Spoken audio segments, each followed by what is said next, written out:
My wife left me for her college ex and my daughter called him her fairy tale dad, so I vanished quietly, and what followed left them both speechless. I, a 34-year-old male, have been married for 17 years. I'll call her Melissa. We have a daughter who's 16. I work as an electrical contractor for big industrial sites, making solid money working with high-voltage systems that would fry most people. It's dangerous work, but it pays well enough that we had a decent house in a nice neighborhood. So, I'm at this job site about 30 minutes from home, sweating my butt off, installing some heavy-duty circuit breakers in this factory. My crew is taking lunch, but I'm trying to finish up this one panel so we can test it after the break. My neighbor, let's name him Derek, called me. Now, Derek isn't the type to call during work hours. We're friendly enough, occasionally have a coffee, watch the game, that kind of stuff, but not close enough to be calling each other randomly on a Tuesday afternoon. Yo, what's up? I answer, already feeling something's off. Ethan, dude, you need to get home right now, Derek says, sounding panicked.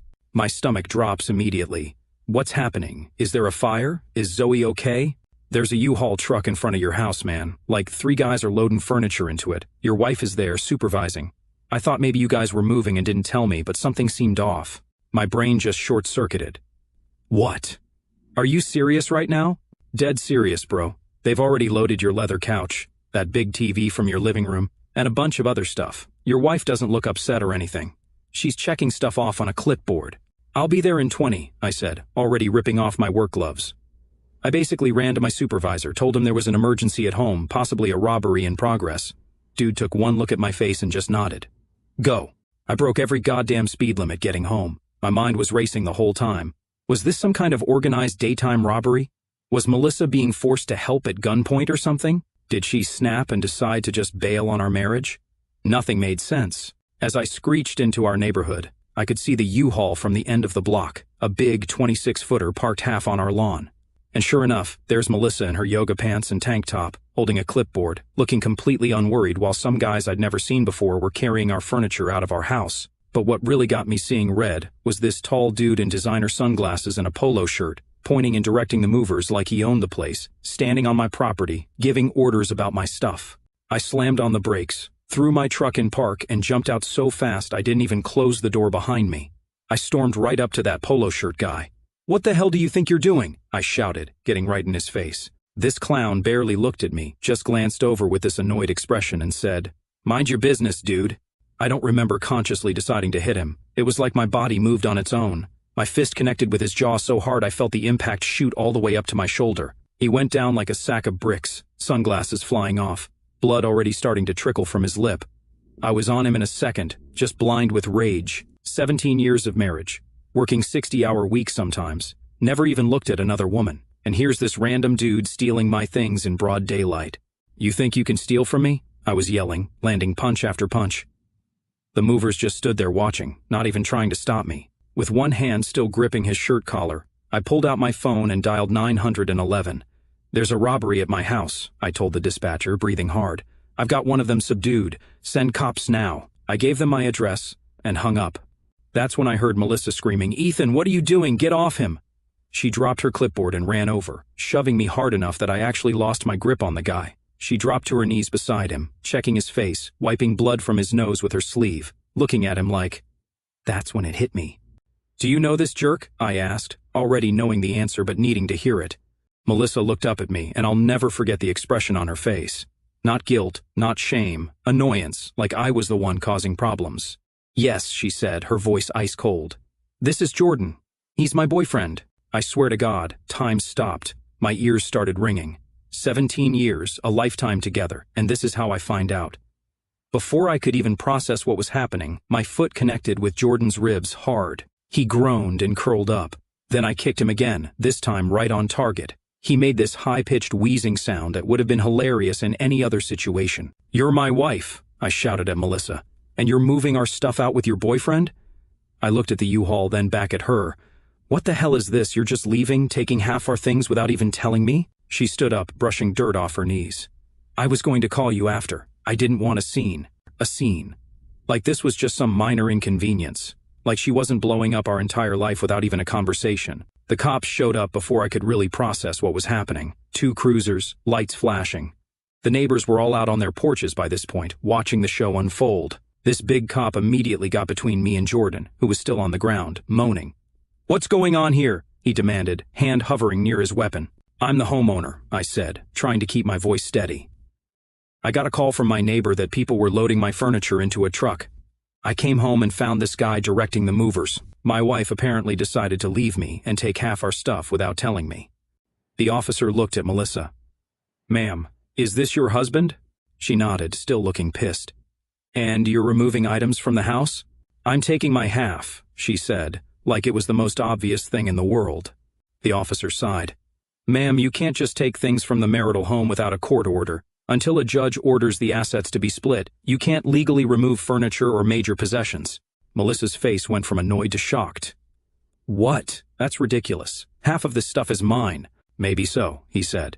"But you need legal documentation before you start dividing property. What you're doing right now could technically be considered theft." Her mouth dropped open.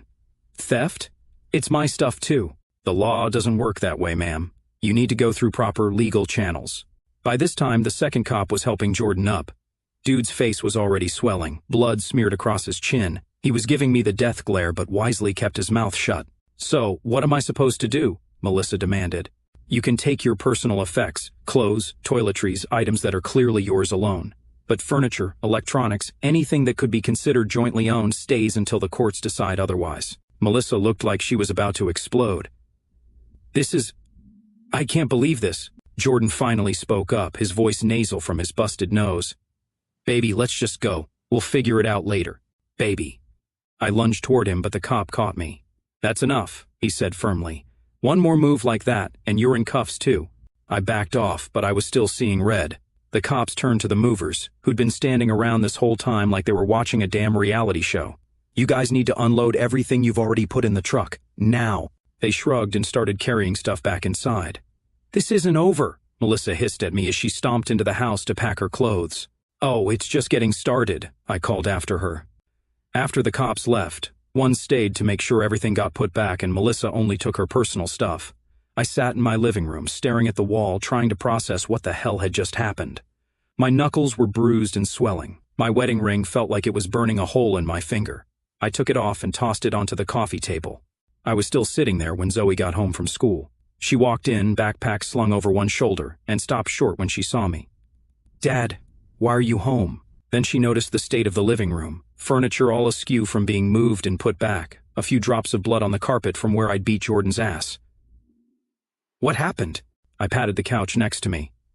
"Sit down, kiddo. We need to talk." She sat, looking nervous. "Is everything okay?" I took a deep breath. "Your mom left today. She's seeing someone else." I expected shock, confusion, maybe tears. What I didn't expect was for Zoe to just nod slightly and say, "Oh, you mean Jordan?" The air left my lungs like I'd been punched. You knew about him?"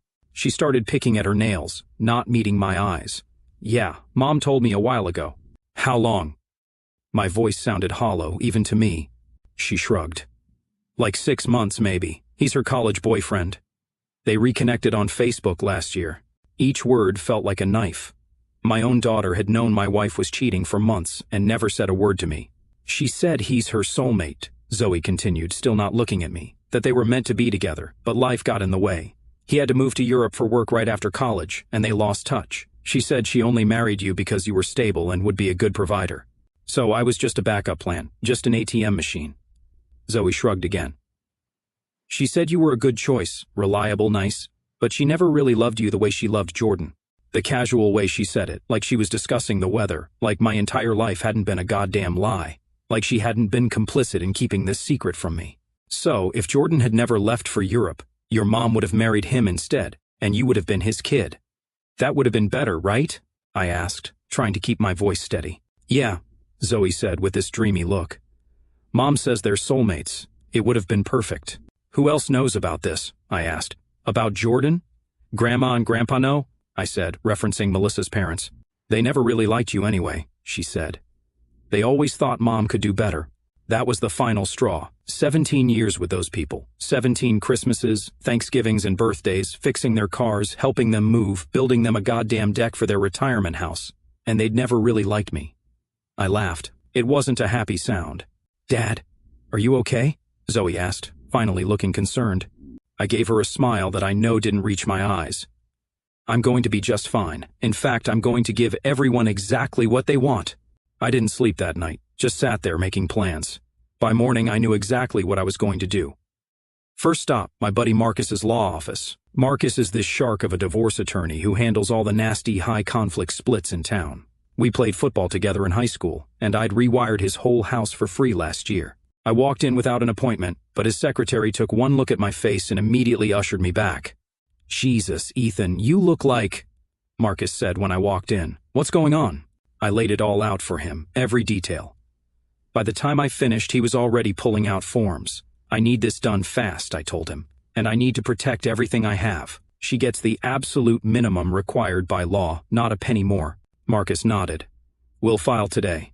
Emergency hearing to freeze assets too, since she already tried to remove property." "What about custody?" I laughed bitterly. "Let her have Zoe. They deserve each other." Marcus raised an eyebrow but didn't argue. "Child support will still be required." "Fine. Whatever the law requires until she's 18, but nothing extra." After the lawyer, I went straight to our bank, walked up to the teller with my ID already out. "I need to withdraw from our joint account," I said, "all of it." The teller, her name tag said Brenda, looked nervous when she saw the balance. "Almost $23,000, our emergency fund plus some savings for a kitchen remodel we'd been planning." The entire amount, sir?" "Actually," I said, thinking about it, "leave $37 in there." She blinked, confused. "That's a specific amount." "It's exactly what my wife has contributed to that account in the last year," I said. "The rest came from my paychecks." Next, I called HR at my company and removed Melissa as the beneficiary on my 401k and life insurance, replacing her with my sister. I called our credit card companies and reported the cards as lost so they'd be deactivated. Canceled our joint Costco membership, Netflix, Hulu, Amazon Prime. Everything. I even called our gym and told them my wife would no longer be on my family plan. Last, I called my mom and filled her in on what happened. "I can't say I'm surprised," she said after a long pause. "That girl always had wandering eyes, even at your wedding. Why didn't you say something? Would you have listened? You were so in love. Besides, I didn't have proof, just a feeling. Mothers know these things." We talked a bit longer, and I told her my plan to let Melissa have custody of Zoe. "Are you sure about that?" Mom asked. "Zoe's still your daughter, even if she's been difficult." "I can't look at her right now, Mom. Every time I see her face, all I can think about is how she knew and didn't tell me. How she was excited about it. How she wished some other guy was her dad. She's 16, Ethan. Kids that age say stupid things. They don't understand consequences. Well, she's about to learn." But my mom wasn't done. "If you really feel you can't handle having Zoe with you, she can stay with me until things settle down. But don't make any permanent decisions while you're angry." I agreed to think about it. Maybe my mom was right.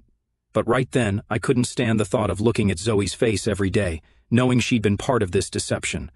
The next day, Melissa got served papers at the salon where she worked as a stylist. According to the process server I hired, I paid extra for same-day service. She turned white as a ghost when she realized what she was getting, which was absolutely nothing. Our house was in my name since I bought it 2 years before we got married. My truck was a company vehicle. Her car was already in her name, so she could keep that.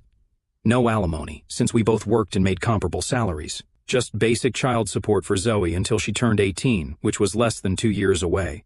Her phone blew up my phone all afternoon. I let it go to voicemail the first 10 times. The 11th time, I finally answered. "What is this?" she screamed as soon as I picked up. "Divorce papers?" "I thought that was obvious from all the legal language," I said calmly. "You're trying to leave me with nothing. That's not how this works, Ethan. I get half of everything." I couldn't help but laugh. "You get half of what we acquired together during the marriage. The house was mine before we got married. My 401k is protected because you have your own retirement account. We make the same money, so no alimony. Your car is already in your name.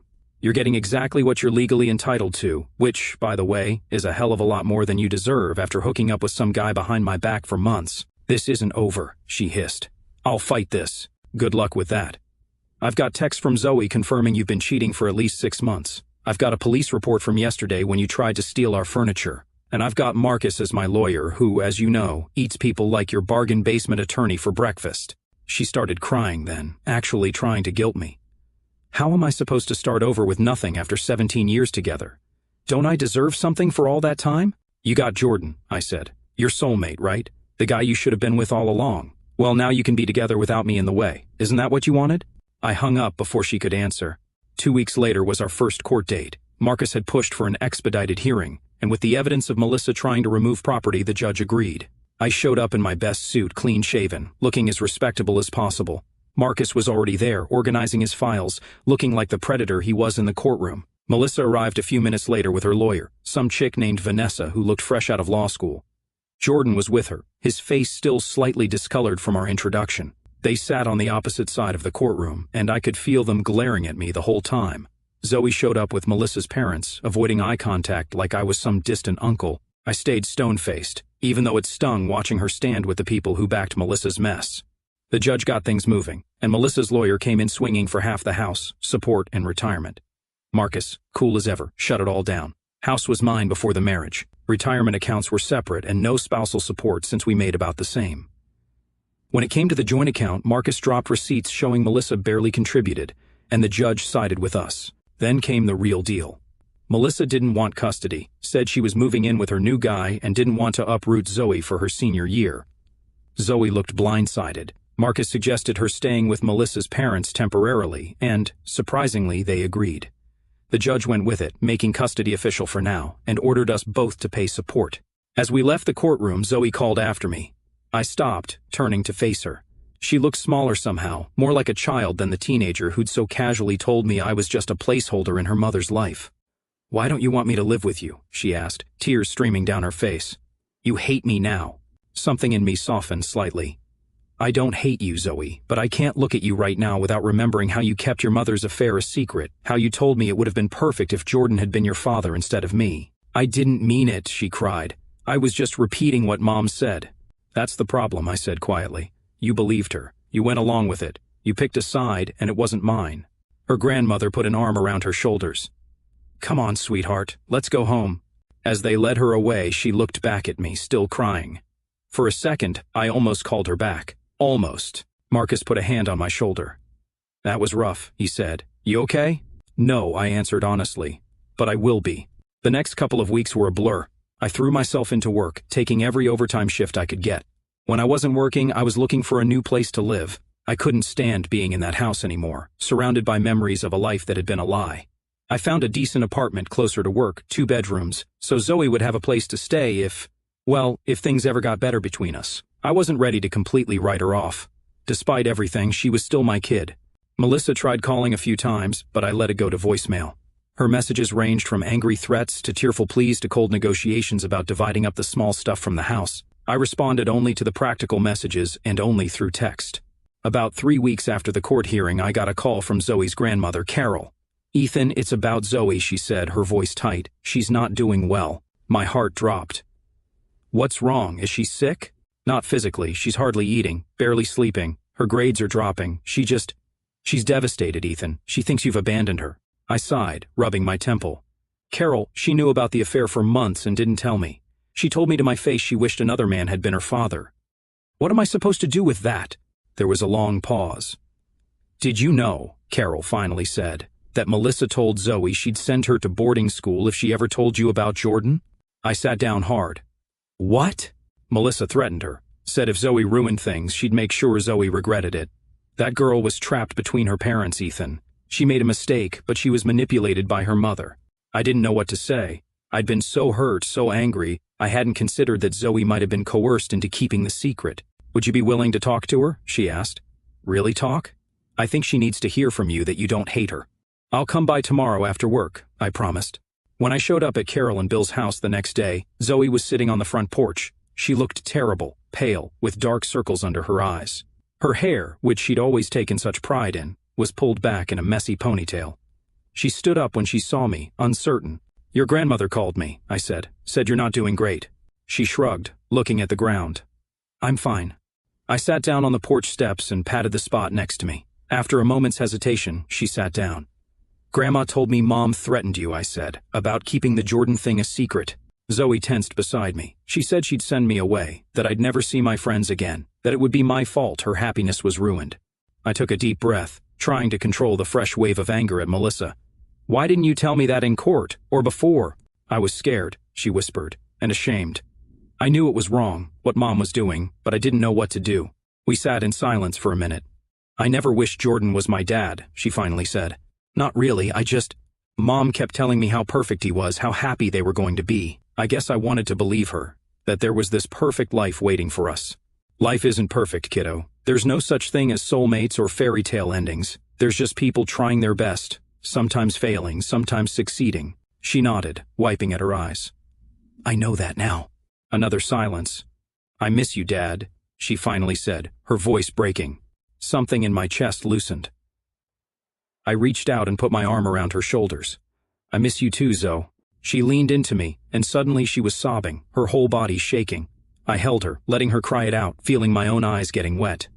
I'm sorry, she kept saying between sobs. I'm so sorry. I know, I told her. I know you are. When she finally calmed down, I said, how would you feel about coming to see my new apartment this weekend? It's nothing fancy, but I've got a room set up for you if you want it. She looked up at me, hope in her eyes for the first time. Really?